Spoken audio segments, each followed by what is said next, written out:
Igual también quedó pendiente de enviarle cuestionarios para que ustedes tengan los cuestionarios como base. Diferentes tipos de cuestionarios y estilos para que ustedes puedan entonces tener un modelo al que les agrade más a la hora de presentar las preguntas.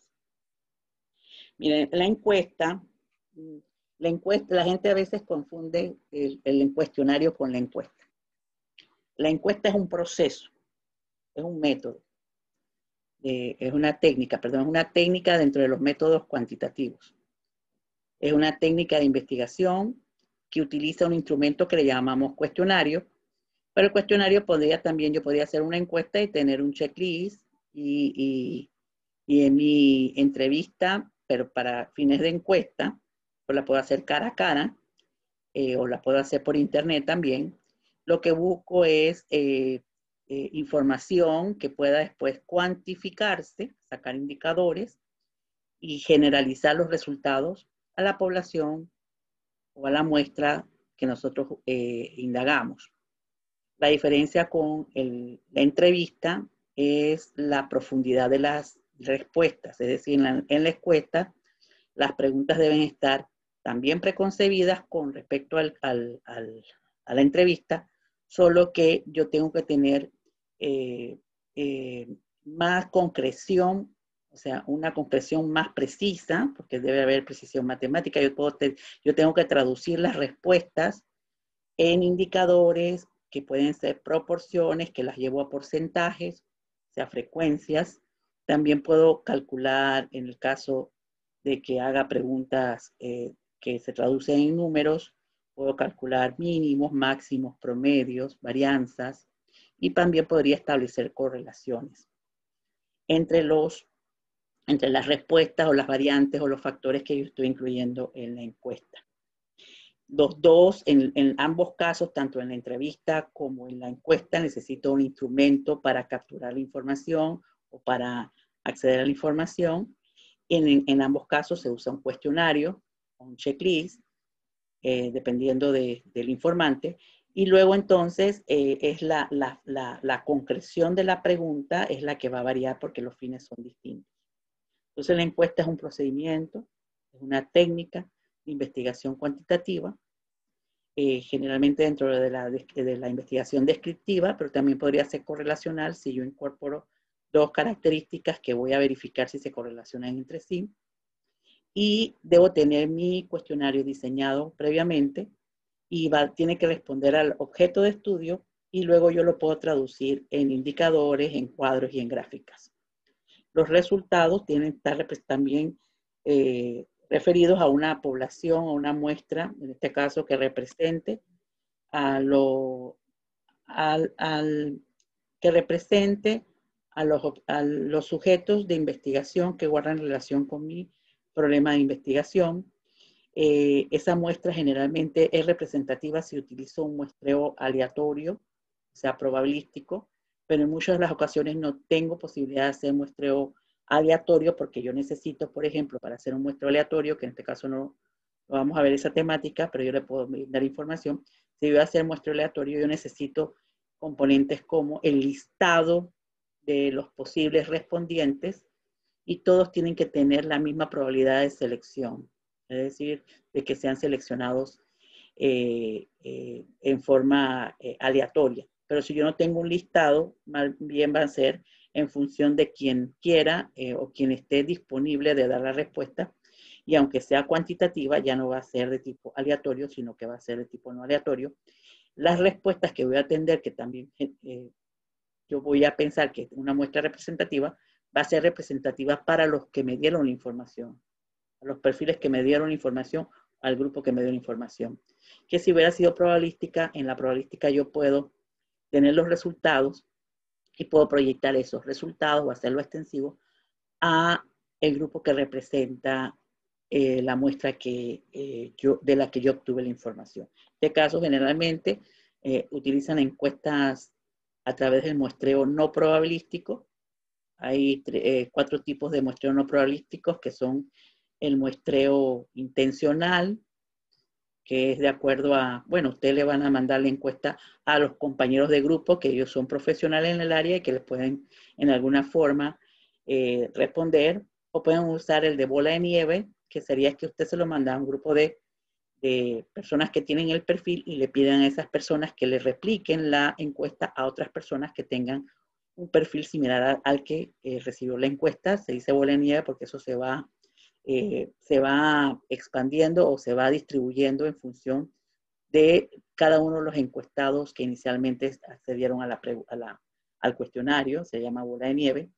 También hay el muestreo no probabilístico de expertos, que tiene que ver con un criterio.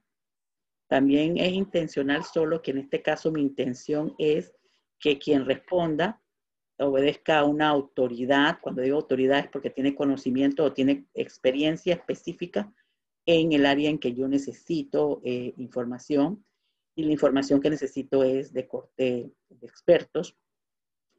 Y también está el muestreo no probabilístico por cuotas, es decir, que yo ya sé que, por ejemplo, voy a hacer una encuesta que es bastante masiva, no puedo calcular el tamaño de muestra, no puedo tener un listado de los respondientes, pero sé que, por ejemplo, el 50% tiene que ser mujer.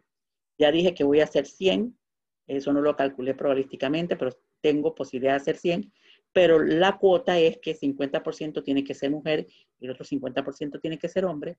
O la otra cuota puede ser que el 30% tiene que ser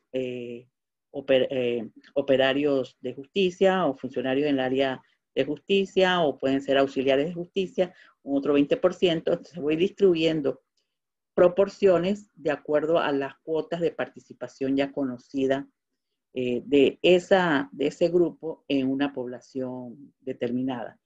Entonces se le llama cuota porque yo defino del universo o de la muestra que voy a analizar, cuál es cómo va a estar distribuida la proporción de cuestionarios de acuerdo a características de interés, porque cada una de esas características de interés van a generar la representatividad de esa población objeto de estudio en la muestra que yo voy a analizar. Entonces es no probabilístico porque no lo decido en su selección a través de un listado, sino que distribuyo de acuerdo a las características. Entonces, bueno, esto lo voy a señalar como qué necesito conocer para... Lo mismo pasa con la entrevista y lo mismo pasa con la encuesta.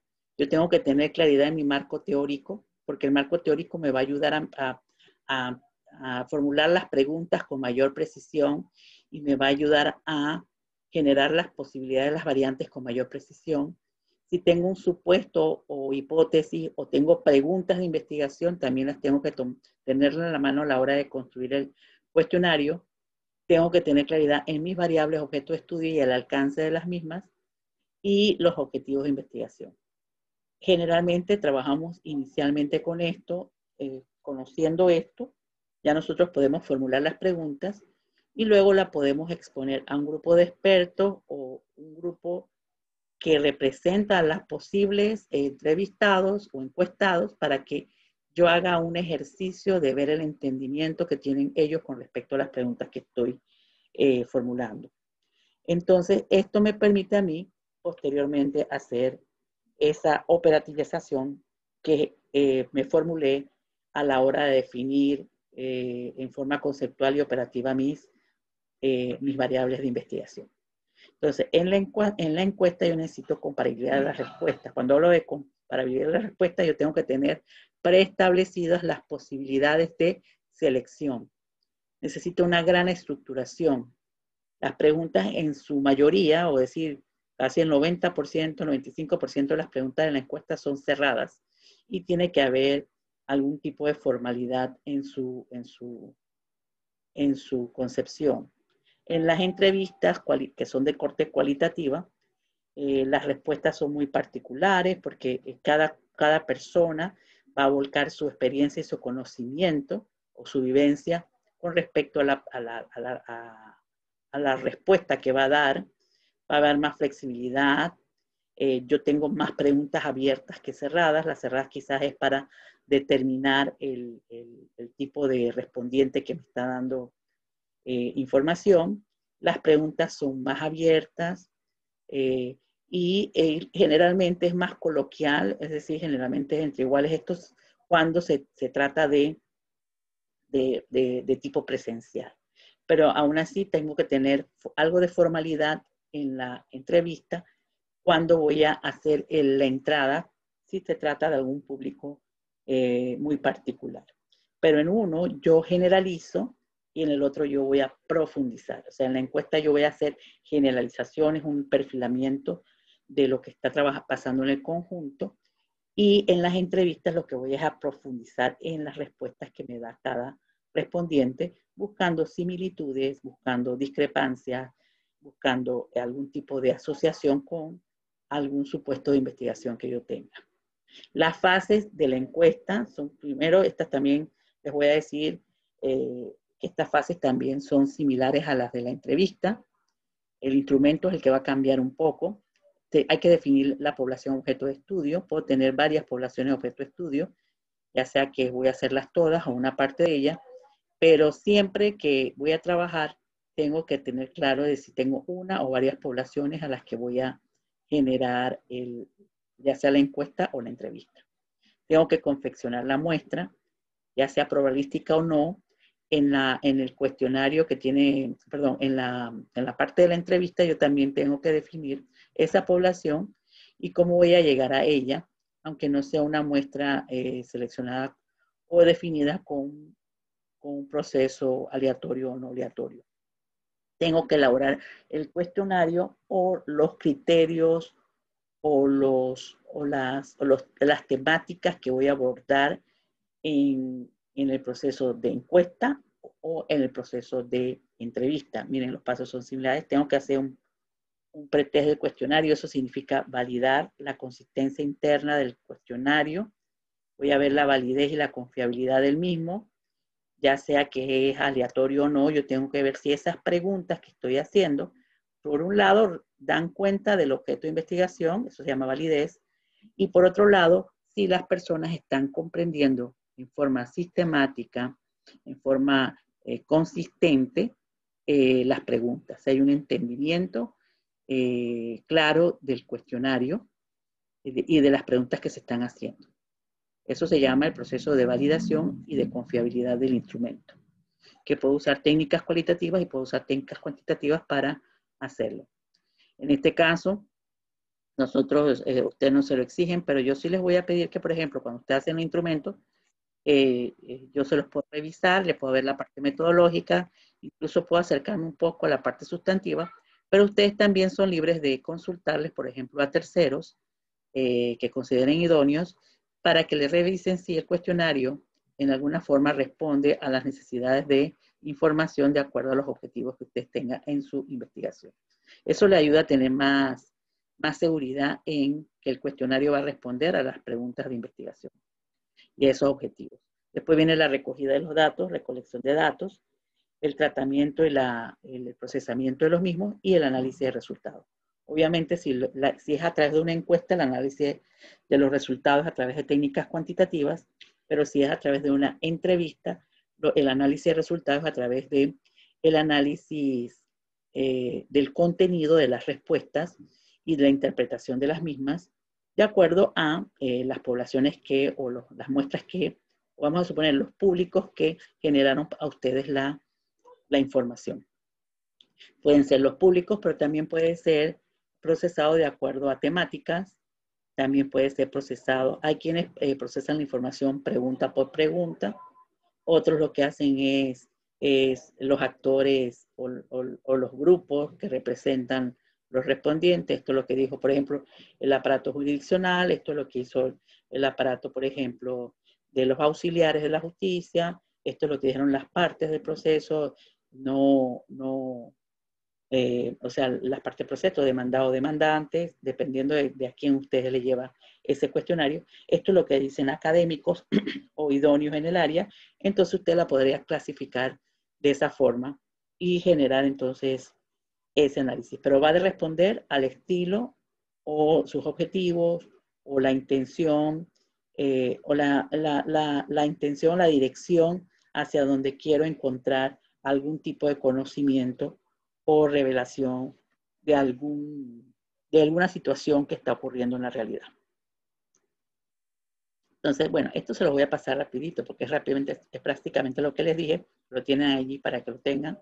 Entonces, ¿qué tengo que hacer? Ya después que yo defino todo ese proceso de planeación, es decir, mis objetivos, de investigación, el acercamiento con el tema, ya sea a través de los actores relevantes que me tienen que dar insumos, ya después yo confecciono mis preguntas o mis tópicos, luego hago el examen de las preguntas o del cuestionario de los ítems. Luego que hago esto, hago alguna corrección al instrumento. Luego entonces genero el trabajo de campo o envío los cuestionarios para que sean respondidos a través de internet. Si es cara a cara, entonces hago las visitas, recojo la información, la proceso y la analizo a través de esos criterios que he utilizado para hacer mi transformación del texto en interpretaciones. En este caso necesito, ya sea para una encuesta o para una entrevista, necesito un instrumento que se llama cuestionario. Y su finalidad es tener un orden, ya sea lógico o en forma, en una hilación clara, que vaya de lo muy general a lo muy particular con respecto a las interrogantes que yo tengo que responder en mi investigación. Esto se hace a través de un instrumento que se llama cuestionario. El cuestionario debe tener sus partes que son primero la identificación del cuestionario. En este caso, usted, como lo va a recibir por correo, usted va a tener el control de quién es su cuestionario 1, 2, 3, 4 y el correo de quien lo recibió. Si fuera esto personal, usted tendría que llevar algún tipo de ayuda del número del cuestionario y a quién obedece esas respuestas. En el caso de que usted encuentre algún tipo de discrepancia en las respuestas o de inconsistencia, usted puede revisar el cuestionario o en su defecto ir nuevamente donde el respondiente para clarificar algunas respuestas, omisiones o inconsistencias en los resultados. Entonces se identifica, se hace un encabezado, usted puede poner el encabezado de la institución en donde la está haciendo, la universidad, hace una introducción con unos objetivos y unas instrucciones para qué va a ser la puerta de entrada a quien va a contestar. Y sobre todo tiene que ser bastante explicativo cuando es por correo. También puedo hacer algo. Usted puede explicar en el correo de qué se trata y adjuntar el instrumento, o puede generarlo en una herramienta de internet para tener entonces las respuestas en forma automática, usted no tenga que procesarlas, sino que ya las tenga volcadas en una plantilla. Luego que hace esto, usted va entonces a desarrollar las preguntas y al final usted hace una despedida agradeciendo, siempre la cordialidad, agradeciendo las respuestas que se han generado. Entonces usted tiene la identificación, la presentación, las instrucciones y las preguntas. Y el cierre. Entonces hay ventajas y desventajas con este tipo de investigación por encuestas. El cuestionario es fácil de aplicar, los datos son más confiables porque las respuestas se limitan a alternativas ya mencionadas previamente o establecidas previamente, que le permite a usted hacer algún tipo de procesamiento, limitando el sesgo. También las preguntas luego se pueden codificar e interpretar a través de indicadores, cuadros y gráficas, pero pasa al igual que en la entrevista que algunas veces los informantes no están dispuestos a proporcionar la información deseada y usted tiene que insistir, insistir, insistir hasta lograr que lo haga en el evento de que lo haga, porque puede ser que la persona, usted mandó X número de cuestionarios y no le respondió solamente el 20 o el 25% de los respondientes, de los informantes. Y también pasa que no es fácil redactar las preguntas de manera apropiada, porque cuando usted hace la entrevista y que es más abierto, usted va a esperar que la persona se nutra de información sustantiva, pero no lo va a limitar. En cambio, aquí usted ya tiene que tener previamente concebidas las categorizaciones que van a ser seleccionadas, y eso requiere de un ejercicio bastante escrupuloso, bastante acucioso para poder definirlas previamente.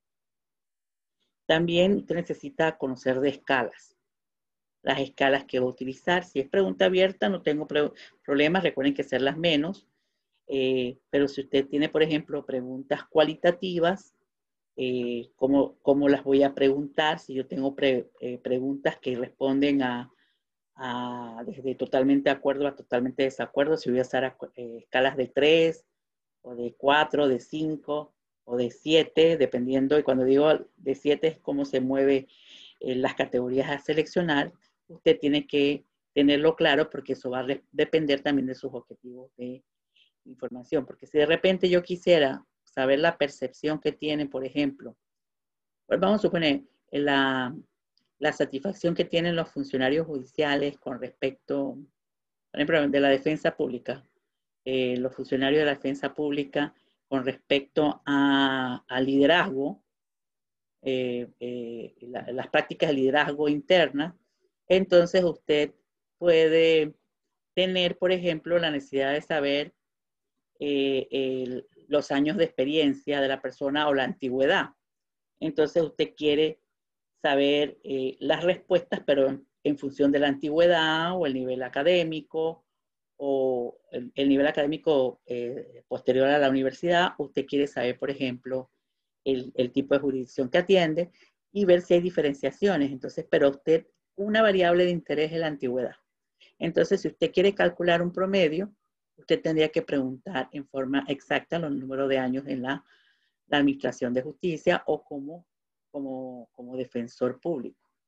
Pero ¿qué pasa? Si yo no le coloco, yo quiero un promedio, pero yo le coloco, por ejemplo, menos de 3 años, de 3 a 5 años, ajá, más de 5 años hasta 10 años, yo allí no puedo calcular quizás, o más de tantos años, yo ahí no puedo calcular un promedio. Yo puedo calcular cuál es qué porcentaje tiene tantos o tantos o tantos intervalos, pero como hice intervalos abiertos, yo no puedo calcular un promedio. Entonces eso me limita a mí a sacar promedio. Puedo sacar una mediana, pero no puedo sacar un promedio, o puedo sacar cuál es en qué rango de años está, más no puedo decir exactamente la antigüedad. Entonces, dependiendo de cómo traduzco mi objetivo o mi necesidad de la especificidad de la medición, así mismo tengo que hacer la pregunta.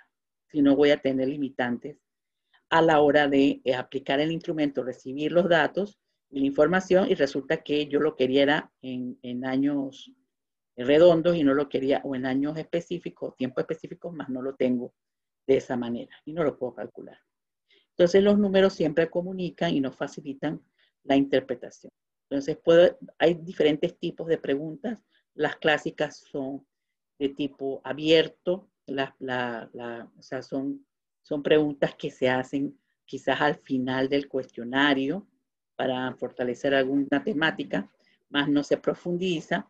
Son de carácter exploratorio, también de exploratorio o también de carácter de profundidad, pero no tengo esto concebido cuáles son las variantes.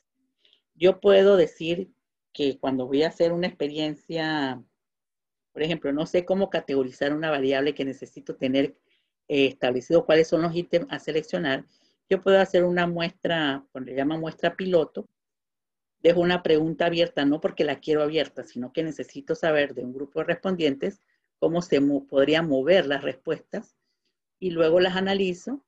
También puedo hacer un grupo focal, donde en el grupo focal, o sea, de elementos que representan al grupo que voy a colocarle el cuestionario en la encuesta, y ese grupo focal yo le hago una pregunta y empiezo a anotar sus respuestas y después genero una serie de categorías que voy a generar en mi cuestionario ya final. Entonces yo puedo hacerlo de tipo exploratorio para esto, o lo puedo usar también para conocer a profundidad algún concepto o alguna apreciación con respecto a la temática, pero deben ser las menos. Por ejemplo, ejemplo de preguntas abiertas. ¿Cuáles son las razones principales por qué la gente toma café descafeinado? Y ahí la gente abiertamente lo dice. ¿Cuáles son los principales problemas que tienen los jóvenes para encontrar su primer empleo? Esto es abierto, la gente puede decirlo en forma abierta y de acuerdo a su experiencia. O en su opinión, ¿cuáles son las razones principales por las que las personas renuncian de un trabajo? Y la gente lo dirá en forma abierta, que yo podría después categorizar en una encuesta piloto y luego tener en una encuesta piloto y generar unas categorías ya suministradas a través de la encuesta piloto para la encuesta final. O simplemente necesito saber de viva voz sus opiniones. Miren, entonces, hay otro tipo que estas son las que marcan generalmente el cuestionario de una encuesta.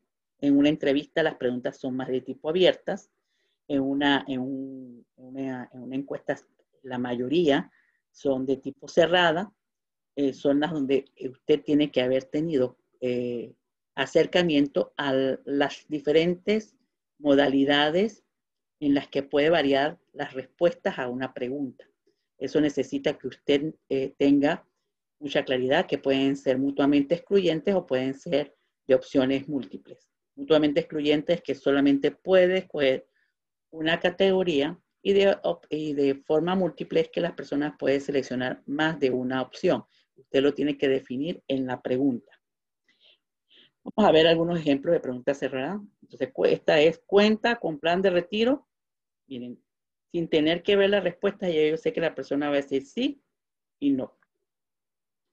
Antigüedad en años de operaciones en la empresa, menos de 5 años de operando la empresa, de 5 a 9 años hasta 20 años y más. Entonces tengo 5 opciones que son, en este caso serían exhaustivas, y además de exhaustivas son mutuamente excluyentes porque si usted tiene menos de 5 años no puede tener de 5 a 9 años. Entonces, de estar operando esa empresa. Entonces, ellas están, en este caso está concebida para que sea mutuamente excluyente. No hay que colocar ninguna observación, pero si las respuestas fueran la posibilidad de que escoja más de una opción, usted tiene que colocar aquí, puede seleccionar más de una opción. De caso, ellas está concebida para que sea mutuamente excluyente, cada respuesta. Entonces, la redacción de las preguntas cerradas va a depender de la naturaleza de la información solicitada y ellas se van a generar a la hora de redactar de manera tal de que, miren, aquí sin colocar las respuestas, que yo las voy a colocar posteriormente, ellas no me den ambigüedad en la forma en que puedan ser escogidas esas selecciones o esas categorías. ¿Ha asistido usted a presentaciones de teatro en los últimos 6 meses? Entonces, ¿qué cabe ahí decir? ¿Sí o no? ¿Cuáles de las siguientes marcas de bolígrafo ha comprado usted en los últimos 3 meses? Entonces, colocamos todas y alguna opción que diga otra y podríamos dejarle que ya sería una variante de las preguntas cerradas. ¿Ha participado usted en manifestaciones políticas durante el año 2011? Entonces, aquí lo que hacemos es que si estoy haciendo el día de hoy, la persona tiene que retrotraerse al año 2011 y verificar si sí o no, pero no cabe otra respuesta que esas. Ahí tendría que colocarle las categorías y esas son las específicas. También hay preguntas cerradas intermedias donde yo combino cerradas con abiertas. Por ejemplo, ¿cuáles son las razones por las cuales utiliza el transporte público? Yo puedo decir porque contamina menos, porque es más económico, puedo tomar más de una opción y lo coloco, u otros motivos. Entonces yo podría colocar algún otro motivo aquí y lo especifico. Tengo preguntas cerradas combinadas con una pregunta abierta en el caso de que ya yo no sepa en forma exhaustiva cuáles son las posibilidades de respuestas que podría dar el investigador. Y entonces tengo la posibilidad de crearle una de tipo intermedio. Es decir, que voy a preguntarle otro, si no se refiere a los anteriores, pero que me especifique. Hay cerradas introductorias, podemos ir de lo general a lo particular para que la gente se sienta en ambiente. Son aquellas que se colocan al principio y hacen, es el acercamiento al entrevistado para que no se sienta acosado con preguntas de tipo muy conflictivas al inicio. Por ejemplo, si yo quiero hacer un cuestionario con respecto al aborto, yo no voy a empezar mis preguntas introductorias directamente preguntando sobre la opinión que tiene o le parece a usted el aborto como tal. Entonces yo lo que haría es que empiezo a hacer preguntas de suavizamiento para luego más adelante ir llevando al entrevistado a poder contestar abiertamente sus opiniones al respecto, pero no lo haría desde el inicio. Entonces son de tipo introductorio. También hay preguntas cerradas de filtro. Las cerradas de filtro son aquellas que tienen que ver con la información, por ejemplo, que yo diga, eh, eh, ¿usted trabaja? Entonces me dice sí y no. Y la siguiente pregunta tiene que ver con cuál es su ingreso salarial. Entonces, si usted no trabaja y usted contesta no, usted no tendría que contestar la pregunta siguiente, pero puede ser que termine el cuestionario o que pase a una pregunta que está dentro de un salto de 3 o 4 preguntas que guardan relación con la posibilidad de que respondan personas que trabajen o no trabajen. Entonces, nosotros ahí estamos haciendo un filtro. Cuando usted ve cuestionarios que tienen filtros, es decir, que hay saltos, porque no cabe o no está condicionada esa siguiente respuesta a la anterior, entonces estamos haciendo filtros. Y generalmente ponemos pase a la pregunta tal, porque no es pertinente o no se corresponde dar la respuesta que sigue, sino una que está más adelante o simplemente termina el cuestionario. Estas son preguntas de filtro. También hay preguntas que se les llaman de control y preguntas de batería. Las preguntas de control son aquellas que se hacen para corroborar la veracidad de alguna respuesta. ¿Y dónde lo corroboramos? En preguntas subsiguientes. Por ejemplo, que yo le pregunte a usted, usted tiene un servicio de atención de salud en su empresa, que es una clínica de atención, y yo le pregunte a usted, por ejemplo, hago una pregunta sobre cómo calificaría el servicio prestado por la clínica ocupacional. Y usted me ponga a mí en una de sus respuestas que es pésimo, que no, o que nada satisfactorio. Entonces yo en algún momento más adelante le voy a preguntar a usted con qué frecuencia visita la clínica. Entonces usted me dice que nunca la ha visitado. Quiere decir que la opinión que usted tiene de la clínica no es una opinión propia, sino una opinión concebida por terceros que ha generado un efecto de halo en usted y usted está opinando sobre algo que usted no ha experimentado. Entonces yo hago una pregunta de tipo control para ver en qué medida esa respuesta está realmente condicionada o no al hecho de que asiste o no asiste. Es decir, yo hago un requisito de veracidad.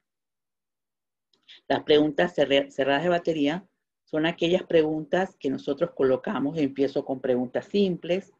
Vamos a suponer que yo estoy haciendo un análisis, estoy viendo algún tipo de partes policivos con respecto a accidentes de tránsito, y yo tengo acceso a esos expedientes y yo voy a hacer un análisis de los accidentes de tránsito en Panamá. Hay estadísticas como tales, pero yo quiero ver algunos elementos sustantivos y yo voy a decir, bueno, voy a verificar, en este caso ya no sería una entrevista, sino que voy a hacer un análisis y voy a generar, porque voy a hacer un muestreo de ellas y yo voy a decir que voy a separar la información con respecto a las generales del accidente, voy a hacer las generales, las generales del vehículo, la gravedad, si hubo gravedad o lesiones en los involucrados en el accidente, la tenencia de seguros. Entonces yo voy haciendo como bloques. O yo voy a hacer preguntas, por ejemplo, sobre la fase, por ejemplo, voy a ver los juicios ejecutivos y voy a hacer preguntas sobre el proceso de admisibilidad, de las demandas, y después voy a hacer preguntas con respecto a lo que es la decisión del juez o de la parte de primera instancia, y después voy a verificar o hago de la tramitación si hubo incidencias o si hubo excepciones. Después voy a ver si lo que decide el juez, y finalmente voy a ver si las impugnaciones, si el nivel de impugnación, si se dio o no. Y yo voy haciendo las preguntas en forma organizadas de acuerdo a temáticas. A estas temáticas le llamamos preguntas cerradas de batería. En ese caso yo tengo que tener claridad de si voy a ver fases o voy a ver condiciones y lo voy a generar de esa manera. O voy a poner características de las partes, entonces voy haciéndolo en la manera lógica en que se da el proceso o el procedimiento. Entonces eso me ayuda a generar algún tipo de apoyo e hilación en las temáticas. Puede ser también que usted haga cuestionarios que tengan que ver con temáticas sobre el servicio y entonces usted va a ver sobre acceso, sobre la respuesta jurisdiccional, sobre, por ejemplo, sobre confianza en los aparatos de justicia o de las instituciones. Entonces usted las puede ir separando de esa forma.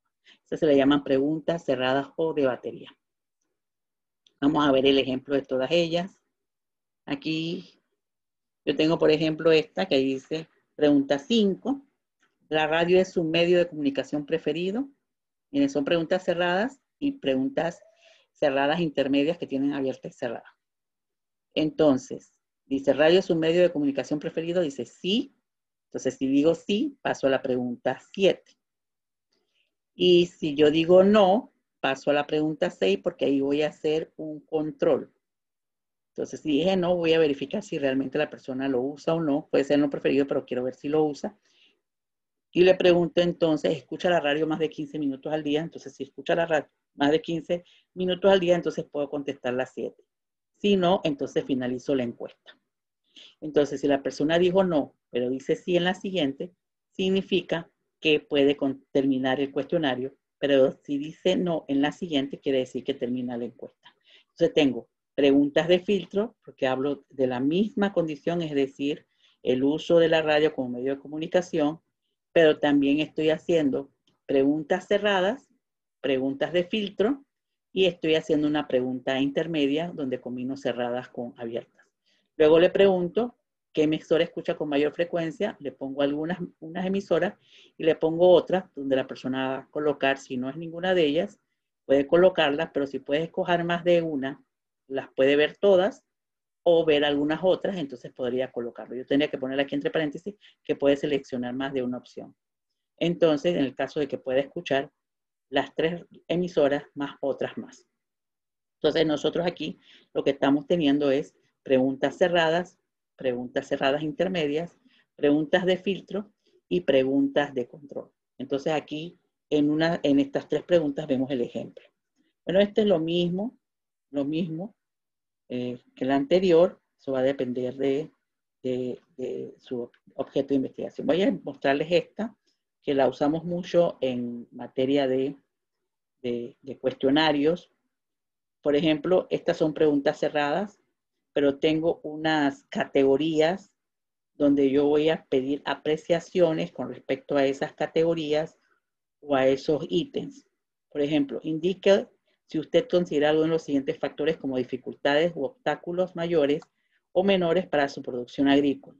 Entonces tengo aquí acceso a servicios de crédito, entonces tengo todas las modalidades y yo voy a, cada una de esas modalidades las voy a calificar.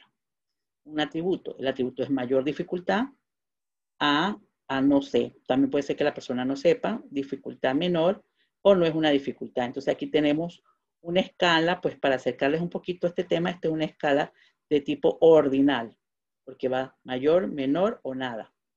Y él no sé porque puede ser que haya algo de poco conocimiento al respecto. También podemos tener, por ejemplo, aquí, necesito que se me congeló esto, preguntas estas de tipo Likert. No sé si han escuchado, las tipo Likert son de apreciaciones donde usted puede tener de frecuencia, de aceptación. Ustedes van a ver las diferentes modalidades que tienen que ver con adjetivos calificativos, donde nosotros vamos a colocar apreciaciones, así como las que nos hace los que tienen cable onda, que nos dice que coloquemos de 1 a 10 cómo fue el servicio, donde 1 es lo peor y 10 es lo mejor. Esa es una escala de Likert aumentada. La escala de Likert generalmente es de 5 modalidades y los ítems o preguntas se tienen que hacer en forma neutra o en forma de afirmaciones. Es decir, se concibe la pregunta o se redacta la pregunta afirmando o diciéndolo en forma neutra para que no haya ambigüedad a la hora de seleccionar qué es el 1 y qué es el 5, o si yo digo totalmente de acuerdo o totalmente desacuerdo. Califican algún tipo de actitud, por eso le llamamos que son de tipo de adjetivos calificativos. No deben tener en su redacción más de 20 palabras porque entonces confunden al entrevistado. Y luego, cuando vamos a hacer el procesamiento, lo calificamos de 1 a 5 porque nosotros podemos calcular un promedio y podemos llevarlo a una escala de 1 a 5, después podemos llevarlo a una escala de 100, traduciéndole esas respuestas con respecto a la proporción de personas que respondió cada una de ellas. O sea, una media ponderada. Vamos a ver algunos ejemplos. Por ejemplo, le informan oportunamente sobre el cambio de salones, entonces en clase presencial. Entonces, 5, muy de acuerdo, hasta muy desacuerdo. También lo puedo tener en un orden de tabular. Aquí tengo 5, quiere decir lo mejor, y 1 lo peor. Y les informan oportunamente sobre los cambios, entonces está en forma afirmativa. Quiere decir que el 5 siempre va a ser lo mejor y el 1 lo peor. Pero ¿qué pasa si yo digo, el personal administrativo de la dirección de posgrado de la Universidad de Panamá es descortés al atender a los estudiantes? Entonces la persona pone 1, ¿verdad? 1, muy de acuerdo, y 5, muy desacuerdo. Entonces nosotros tenemos a veces un efecto de sesgo, porque como ya sabemos que 5 siempre es lo mejor, entonces 5 es lo mejor. Pero si yo pongo muy de acuerdo, es decir, con que es descortés, entonces, y no voy a colocarle el 1, sino que pongo muy de acuerdo, desacuerdo, yo tengo que tener claridad que muy de acuerdo, que en esta pregunta es el 5, aquí en esta pregunta va a ser el 1, porque al final de cuentas voy a sacar un promedio ponderado. Entonces, a la hora de procesar la información, yo voy a tener muy de acuerdo, desacuerdo, ni desacuerdo, en desacuerdo y muy desacuerdo. Yo tengo que tener claridad que como esto está en forma negativa, el muy desacuerdo es el que tiene que tener el 5. Porque si me dicen 5, quiere decir que son corteses. Entonces, para evitar este problema para el procesamiento de datos, si no coloco los números, sino las palabras, entonces yo tendría que decir que el personal es cortés o lo atiende con cortesía.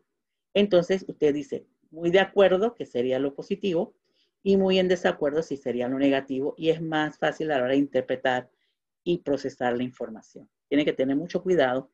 Y si lo hace de esa forma, tiene que tener cuidado a la hora de procesarlo para saber que 5 para esa pregunta es en este caso, muy desacuerdo va a ser lo mejor, va a tener 5, y muy de acuerdo va a ser lo peor, va a tener 1. Entonces, eso genera algún tipo de confusión para quien tenga que procesar la información. Entonces, esta escala, que tienen que ser recomendaciones que sean en forma positiva o en forma neutra, para que la persona no tenga ambigüedad a la hora de responder, y debe ser en la escala de Likert, es una escala ordinal, y muchos estudiosos a veces le ponen un nivel superior dependiendo de la amplitud de ellas. De 1 a 5, ponen de 0 a 4, de menos 2 a 2. Estas escalas son difíciles para las personas porque tienes que ser menos 2, menos 1, 0, 1 y 2, y tendría que colocarlo eso, entonces eso va a prestar confusión. Así que yo recomiendo que usen escalas de 1 a 5 o de 1 a 7. Más allá, pues cuando ponemos de 1 a 10, lo que tenemos que poner, decirle que 1 es lo peor o la calificación más baja, y 10 la calificación más alta. Pero las personas tendrían que tener la ambigüedad de estar buscando dónde está el promedio de 1 a 10, y entonces que sería 5.5, entonces para ver cómo valora. Esto también va a depender de los públicos que tengan que generar la información, y tenemos que tener bastante cuidado. Gumercinda, ¿querías preguntar algo?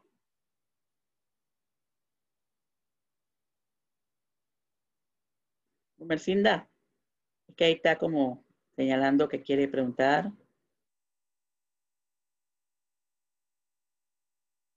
¿No? Bueno, entonces, lo que también les recomiendo es que si usted va a hacer escalas de valoraciones para diferentes tipologías, trate de que todas sean del mismo número, es decir, un bloque de preguntas, o sea, en las baterías un bloque de preguntas van de 1 a 5, he tenido que ayudar a procesar cuestionarios que unas van de 1 a 5, otras van de 1 a 3, unas van de 1 a 4, otras van de 1 a 7 y otras de sí y no. No es que eso está mal, pero a la hora de, si, para procesarlas, pues las puedo procesar. Pero si yo tuviese que llegar a una calificación final de todos los ítems, de todas las respuestas para calificar o poner un número de valoración, pues eso es muy difícil y genera un sesgo porque no es lo mismo que usted lleve una escala de 1 a 3 y de 1 a 5 y después de sí no a un valor de 100. Entonces tendría diferentes puntuaciones, tendría que hacer diferentes transformaciones y lo ideal fuera que todas llevaran la misma escala. No es que no pueden haber escala de sí o no, pero ojalá todas sean sí o no, o todas sean de 1 a 5. Y si las vamos a analizar, las que sean de batería o que tengan que ver con lo sustantivo, tengan la misma numeración en la escala, o en la misma escala, y aquellas otras que son de contexto, variables sociodemográficas o otro tipo de preguntas, sí podemos tener otras escalas. Porque lo que nosotros vamos a calificar es la parte sustantiva o las categorías que tienen la misma clasificación a la hora de ver las actitudes o las apreciaciones que se tengan, y los demás son información de contexto para hacer cruce, para ver si hay diferencias entre las respuestas y esas otras modalidades. Bueno, algunas variantes de la escala Likert. Si es de acuerdo, la tradicional es totalmente de acuerdo hasta totalmente desacuerdo, y el indeciso se quería que serían ni de acuerdo ni desacuerdo. La frecuencia es, si yo pregunto con qué frecuencia asiste o tramite este tipo de proceso, o con qué frecuencia se registra, por ejemplo, la omisión de tal asunto en la presentación de este tipo de demanda. Entonces, muy frecuentemente, ocasionalmente, raramente o nunca. También tengo un nivel de 5, pero tiene que ver con atributos, es decir, en este caso adjetivos, que tienen que ver con frecuencia. Este es de modo, de apreciación. También puede haber de modo, en este caso de importancia, muy importante, importante, moderadamente importante, de poca importancia y sin importancia. O de probabilidad, que es casi siempre verdad, usualmente verdad, ocasionalmente verdad, usualmente no verdad y casi nunca verdad.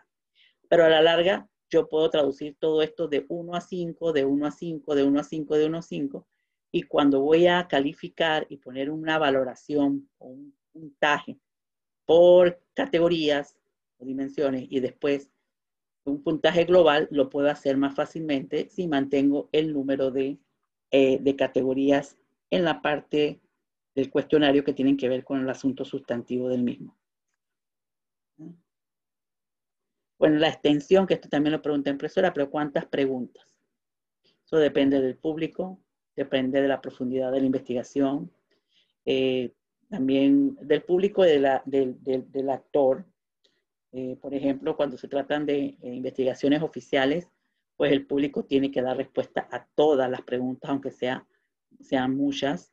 Pero si, por ejemplo, es de carácter académico, también va a depender del público que usted tenga y el acceso a la información de los mismos.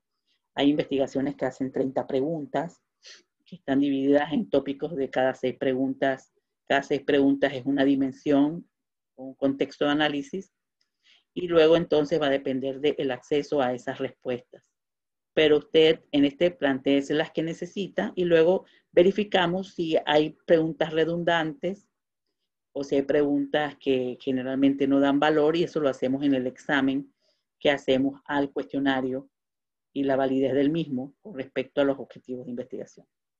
Siempre hay que empezar con las preguntas fáciles. En la parte central, las que tienen que ver con asuntos delicados. Las preguntas abiertas generalmente se colocan al final del cuestionario. Y claro, si usted tiene preguntas cerradas y tiene intermedias, pues ellas pueden ir en el centro. Pero lo que sí tenemos que tener claridad es que si tengo preguntas completamente abiertas, ya sean al final y tengo que tenerlas pensadas realmente de qué me van a aportar o para qué yo quiero una pregunta abierta en una encuesta. ¿Con qué valor me va a dar a la hora de procesar la información? Porque ellas no son procesadas como tal.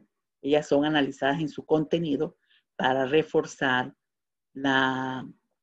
hacia dónde estuvieron dirigidas, o hacia dónde se dirigieron o el sentido en que se dieron las respuestas de las personas encuestadas. Bueno, sugerencia en la construcción. Hay que preguntar en forma clara, concisa, breve. Prescindir de preguntas generales si no quiere obtener información precisa. El número de preguntas debe establecerse en función del tiempo total que dispone la persona a responder, la complejidad del tema, como le decía hace un rato. Debe tener un orden lógico, de lo general a lo particular. Si resulta muy largo, mejor dividirlo en subtítulos o subcampos para que se pierda ese efecto de ver el cuestionario en forma completa, sino que lo veamos por campos.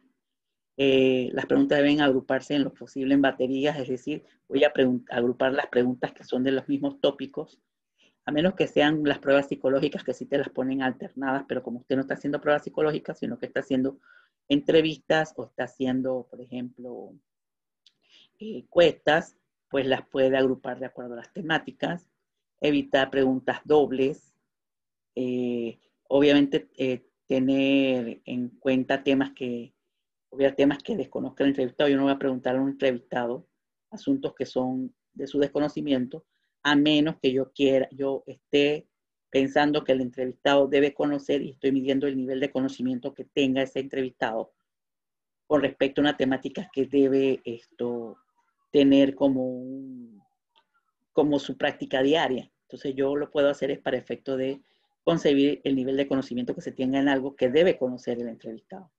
Y eso me ayuda a tener algún tipo de lineamiento o de intervención posterior para el mejoramiento de ese desconocimiento. El vocabulario, que no genere dobles interpretaciones, porque esto puede generar al encuestado algún tipo de ambigüedad a la hora de responder por desconocimiento de la naturaleza de la interpretación que vamos a darle a la misma. También deben ser adecuados al público. Yo puedo tener las mismas tipologías de preguntas, pero la forma en que las pregunte va a variar de acuerdo a si soy parte, si soy abogado, si soy usuario, no abogado, etc. Por ejemplo, esto de algunas, muchas, ninguna si tiene claridad, pero a veces. Entonces tenemos que esclarecer a qué se debe esto. Hay, por ejemplo, no incluir, no se sabe, no contesta. Eso depende. Si la persona no contesta ninguno, es que no contestó. No contestó. Puede ser que sepa y no contesta. Hay unos que dicen, bueno, sobre eso no sé. Entonces, eso va a depender de la puntualización que usted quiera hacer con respecto al nivel de no respuesta, para saber si la no respuesta es por falta de conocimiento o la no respuesta es porque simplemente omitió responder. Lo que decía, las preguntas se redactan en forma neutra, en forma afirmativa, no en forma negativa, porque puede generar algún tipo de discrepancia a la hora de hacer el análisis numérico de las mismas. La prueba piloto pueden ser de 10 a 100, pero si usted va a hacer un cuestionario para poquitas personas, por ejemplo, poquitas, vamos a suponer 5 personas o 7 personas, pues basta con que usted tome 2 o 3 expertos para que esos 2 o 3 expertos le analicen, o usted puede generar esa respuesta a 2 o 3 personas para que la respondan, porque ellos llenan las cualidades de los respondientes. Pero en el caso de encuestas, en la encuesta sí tengo que tener un número reducido, pero va a depender del tamaño de la muestra que voy a entrevistar. Por ejemplo, si yo tengo que hacerle un cuestionario a 1.300 personas, entonces yo no puedo probar el cuestionario con 10. Yo tendría que probar con un número mayor que me permita a mí tener mayor claridad de la confiabilidad del instrumento, es decir, el entendimiento que tienen las personas con respecto al instrumento. Esta encuesta piloto nos permite a nosotros tener mayor precisión en las preguntas, nos permiten tener algún tipo de cambio en la para que tenga mayor claridad, por ejemplo, en el entendimiento de algún concepto. Miren, eso nos pasó a nosotros hace años, hace unos años atrás, bastantitos años atrás, había unas pruebas que han ido modificando en el órgano judicial sobre la prueba de español. Esa es una prueba de conocimiento que supuestamente estaba validada. Habían comprado esas pruebas y resulta que las personas siempre salían mal en el examen de español. O había una gran proporción de personas que no pasaban la prueba de español. Cuando usted iba nosotros nos pidieron que hiciéramos un análisis estadístico de las respuestas. Entonces vimos tanto en las personas que fracasaban y las personas que pasaban, cuáles eran las preguntas que había más tendencia a no pasarlas, o sea, no tenerlas correctamente señaladas. Y cuando fuimos a ver, fuimos reduciendo el ámbito de análisis, nos encontramos con 3 preguntas. Ahora no me acuerdo las 3, pero sí hay una que sí recuerdo que habían 3 preguntas que tanto los que pasaban como los que no pasaban salían mal. Y era claro, había gente que sacaba 100, pero era muy raro. Entonces, ¿qué pasa? Que era una pregunta que tenía que ver con los acentos y preguntaban si, ¿cuál de estas preguntas son oxítonas? Ajá. Entonces, yo di español en la escuela, pero no me acuerdo qué es oxítona. Entonces, cuando fuimos a ver, se estaban refiriendo a lo que en ese momento creo que era, si era grave, aguda, esdrújula y sobresdrújula, tenía que ver con el acento.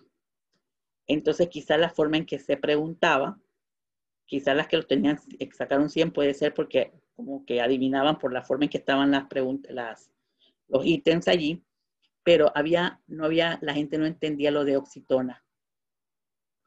Y entonces hubo que, la pregunta era válida porque estaba midiendo el acento ortográfico, mas sin embargo no era comprendida porque, por ejemplo, en nuestra enseñanza quizás no todos utilizan el concepto de oxítona, no me acuerdo cómo es que era el concepto. El asunto fue que se varió la pregunta manteniéndole la connotación de lo que buscaba calificar la pregunta, pero ya más entendible a la forma en que nosotros recibimos la educación sobre efecto ortográfico en Panamá. Entonces, no estaba mal la pregunta, lo que estaba era en una frase que estaba mal interpretada o no conocida por el público, a pesar de que era un público de nivel superior. También la exhaustividad de las respuestas en las preguntas cerradas, es decir, los ítems que vamos a tener, la complejidad de las preguntas, palabras demasiadas técnicas, referencias abstractas, el ordenamiento correcto de las preguntas, la orientación contenida en las preguntas. Una vez subsanados los errores detectados, se procede a la redacción de los cuestionarios. Cuando nosotros tenemos, por ejemplo, preguntas abiertas, cuando ya se subsanan todo esto y yo tengo alguna pregunta abierta que la utilicé en forma exploratoria, yo puedo transformar las respuestas que obtuve en mi encuesta piloto y traducir mi pregunta en forma más cerrada de acuerdo a las apreciaciones o la forma en que categorizo las apreciaciones dadas por las personas que cayeron en la muestra o que utilicé en la muestra piloto. Y eso me ayuda entonces a cerrar más las preguntas abiertas que tenga. Y bueno, también me permite, pues, si tengo que calcular el tamaño de la muestra usando probabilidades, me permite tener un acercamiento a unos elementos que tengo que poner en la fórmula que los calculo a través de la encuesta piloto. Bueno, después se analizan los datos, se procesan. Hoy en día, si lo mandas por computadora, por internet, ellos ya vienen volcados a una base de datos y usted le hace el análisis, pero si usted desea, también puede hacer los cuadros y las gráficas que usted desea generar. Esto con respecto a la encuesta, porque es masiva. Ya sabemos que la entrevista, lo que hacemos, no podemos en las entrevistas en alguna forma hacer cuantificaciones, lo que hacemos es observar en lo que son las entrevistas. Vamos a ver dónde están las apreciaciones, las valoraciones, si hay aporte de conocimiento o clarificación de conocimientos, entonces lo colocamos como un análisis ya de documentos que es diferente al proceso de análisis matemático. Entonces, en cuyo caso, ya sea una entrevista, un cuestionario para entrevista, un cuestionario para encuesta, yo tengo que ver la validez y la confiabilidad. En la medición, entonces la validez mide en qué medida los ítems o preguntas que estoy haciendo, tanto un cuestionario para encuestas como un cuestionario para entrevistas, en qué medida se están acercando o dan cuenta al objeto de investigación. Y la confiabilidad tiene que ver con en qué medida las personas o los respondientes están comprendiendo las temáticas de investigación. Es decir, qué tan claro está el instrumento y qué tan claro se entiende cada una de ellas. De manera tal de que en repetidas, si yo tengo que repetir el cuestionario 4 o 5 veces al mismo respondiente, haya consistencia en las respuestas que está dando a la pregunta y no haya interpretado, hoy lo interpreté, esta pregunta la interpreté de una manera, después la interpreté de otra. Entonces, porque realmente estuve contestando no por la claridad de la pregunta, sino por lo que se me ocurrió, estaba dando a entender o lo que perseguía la pregunta. Entonces, uno tiene que ver con el acercamiento del instrumento con la realidad que quiero analizar, y el otro tiene que ver, la confiabilidad tiene que ver con en qué medida las personas o los respondientes, o en este caso si fueran observadores, porque puede ser otro instrumento de medición, tienen consistencia en dar la respuesta en forma precisa. Entonces hay varias medidas, esto aquí se los voy a colocar en el instrumento, ya cuando ustedes tengan que hacer tesis o tengan que hacer doctorado, pues sí tienen que medir la confiabilidad a través de algunos de estos indicadores o a través de las medidas de validez, que en ambos casos, ya sean cuestionarios para entrevista o cuestionarios para encuestas, requieren de una medición numérica, o sea, una medición numérica o un indicador o una prueba que me permita ver, por ejemplo, la validez, medir la validez o medir la confiabilidad. Esto no lo voy a profundizar, pero lo tienen allí para que conozcan en un momento determinado si tienen que posteriormente estudiar algún otro tipo de estudios. Sí, todo esto, en algún momento ustedes, quizás cuando tengan que hacer un doctorado, tengan que hacer otro tipo de maestría profesional que les pidan tesis, tienen que medir la validez y la confiabilidad.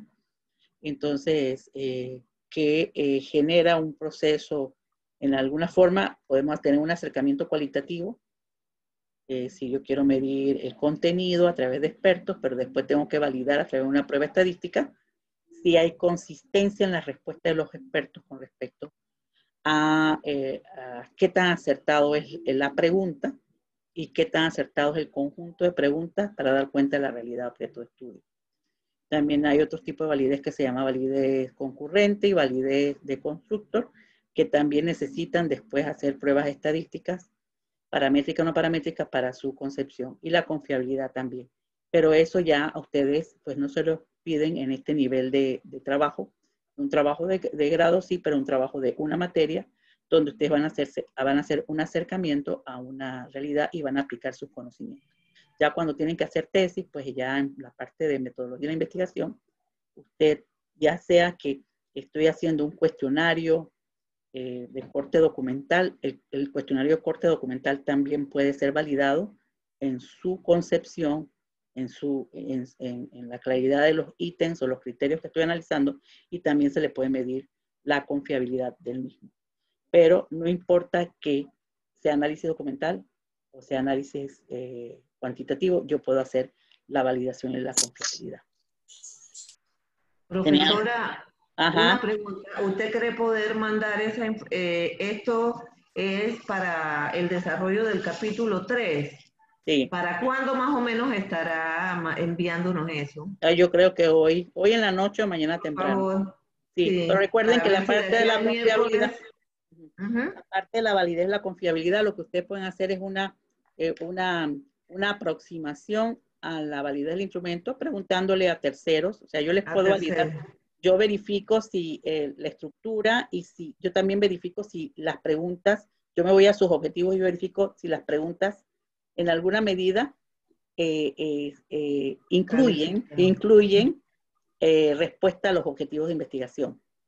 Pero ustedes también, por ejemplo, se lo pueden mandar a un profesor, a un académico o entre ustedes también, que no necesitan tantas personas, con 3 personas que le revisen el instrumento y les vaya, también les puedo mandar un ejemplo de cómo le pueden calificar las preguntas para que tengan un acercamiento, o sea, que tengan más seguridad de que las preguntas que están haciendo son confiables. Lo que no quiero es retrasarlo en el asunto, porque no están haciendo tesis, pero lo que sí les quiero decir es que como estoy usando un documento que es de metodología de la investigación, en un momento dado, no ahorita, pero ustedes en un momento dado te van a tener que hacer una investigación donde tengan que validar el instrumento y tengan que medir la confiabilidad. ¿Ves? Y en su momento ustedes van a necesitar saber que hay unas técnicas que se utilizan. Entonces, en su momento ustedes necesitan algún tipo de reforzamiento, me pueden contactar y bueno, Dios me da permiso de estar con salud y con ustedes, entonces yo les puedo ayudar. Pero siempre va más allá de que decir si el cuestionario, a la larga siempre los cuestionarios no van a ser un reflejo de la realidad, pero queremos que se acerquen al objeto de investigación, ¿ves?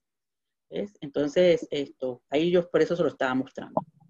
Ahorita lo que voy a hacer es que voy a mostrarle algunos cuestionarios que se utilizan para encuestas, para que vean la diferenciación. Voy a mostrarle algunos cuestionarios para encuesta.